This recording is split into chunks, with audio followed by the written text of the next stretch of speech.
Capacitor voltage ટ્રાન્સફોર્મરની રચના સમજો. તો કે હાઈ ઇન્સ્યુલેશનની જરૂરિયાતના કારણે ઇલેક્ટ્રોમેગ્નેટિક પ્રકારના પોટેન્શિયલ ટ્રાન્સફોર્મર્સ 66 કિલોવોલ્ટ અથવા તો એનાથી વધારે વોલ્ટેજ રેટિંગ ઉપર ખૂબ જ મોંઘા થઈ જાય છે. એટલે capacitor voltage transformer pure electromagnetic transformer જે કહીએ એની વાઇન્ડિંગની ગોઠવણીના બદલે કેપેસિટિવ વોલ્ટેજ ડિવાઈડરનો ઉપયોગ કરે છે.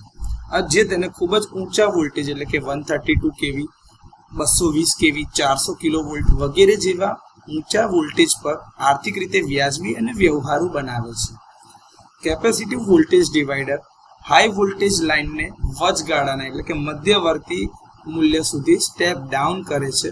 તેમાં બે શ્રેણીમાં જોડાયેલા કેપેસિટર C1 અને C2 તમે આકૃતિમાં જોઈ શકો છો. આમાં C1 જે છે એ હાઈ વોલ્ટેજ કેપેસિટર છે, જ્યારે C2 છે એ લો વોલ્ટેજ કેપેસિટર છે.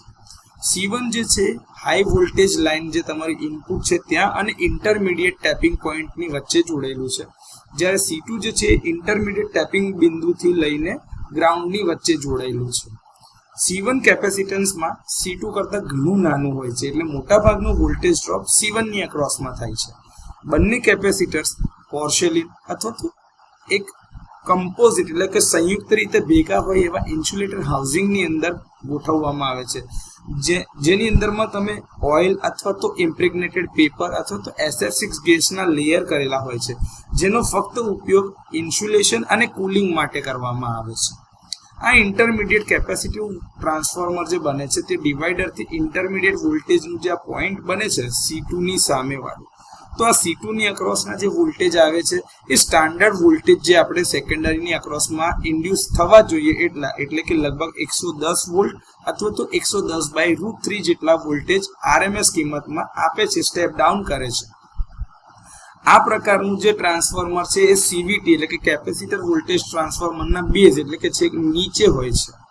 ઇલેક્ટ્રોમેગ્નેટિક ટ્રાન્સફોર્મર જેની પ્રાઇમરી C2 સાથે એટલે કે લો વોલ્ટેજ કેપેસિટર સાથે કનેક્ટેડ છે અને સેકન્ડરી જે છે એ ફીડિંગ રિલે અથવા તો મીટર અથવા તો એના કોઈ પણ કમ્યુનિકેશનના સાધન સાથે લાગેલી હોય છે, જેને સામાન્ય રીતે બર્ડન તરીકે ઓળખવામાં આવે છે. હવે લોસને ઘટાડવા માટે આ જે કોર બનાવવામાં આવે છે ટ્રાન્સફોર્મરનું એ સિલિકોન સ્ટીલમાંથી બનાવવામાં આવે છે.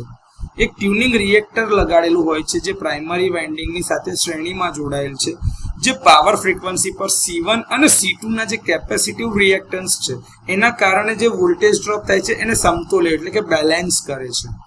મહત્તમ વોલ્ટેજ ટ્રાન્સફર એટલે કે વોલ્ટેજ મેક્સિમમ ટ્રાન્સફર થઈ શકે અને ફેઝ શિફ્ટ જે બેની વચ્ચે આવે છે એકદમ ઓછી થાય એટલે કે ન્યૂનતમ થાય એના માટે 50 હર્ટ્ઝ અથવા તો 60 હર્ટ્ઝ પર C1 અને C2 ના ઇક્વિવેલન્ટ કેપેસિટન્સ સાથે રેઝોનન્સ કરવા માટે આ રિએક્ટરને ટ્યુન કરવામાં આવે છે.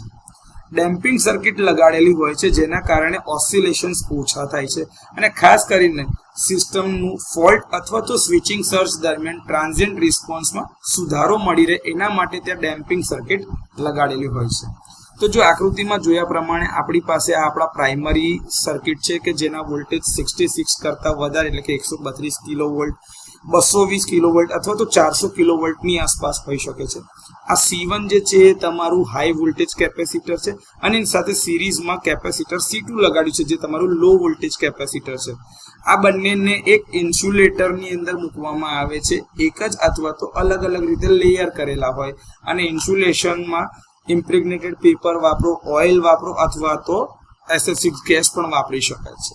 રિએક્ટર જે છે આ બંનેની વચ્ચે લગાડવામાં આવે છે, જેને ટ્યુન કરવામાં આવે છે, જેથી આ બંને દ્વારા જે વોલ્ટેજ ડ્રોપ થાય છે પાવર ફ્રીક્વન્સી પર એને આ બેલેન્સ કરી શકે, જેથી એની અસર ઓછી થાય. આ જે વોલ્ટેજ મળે છે પ્રાઇમરીની અક્રોસમાં એ C2 ની અક્રોસમાં જેટલા વોલ્ટેજ મળતા હોય એના સમપ્રમાણમાં વોલ્ટેજ મળે છે, અને જે આઉટપુટ વોલ્ટેજ અહીંયા સેકન્ડરીના અક્રોસમાં છે એ સ્ટાન્ડર્ડ વોલ્ટેજ જે 110 વોલ્ટ અથવા તો 110/√3 જેટલા વોલ્ટેજ મળે છે.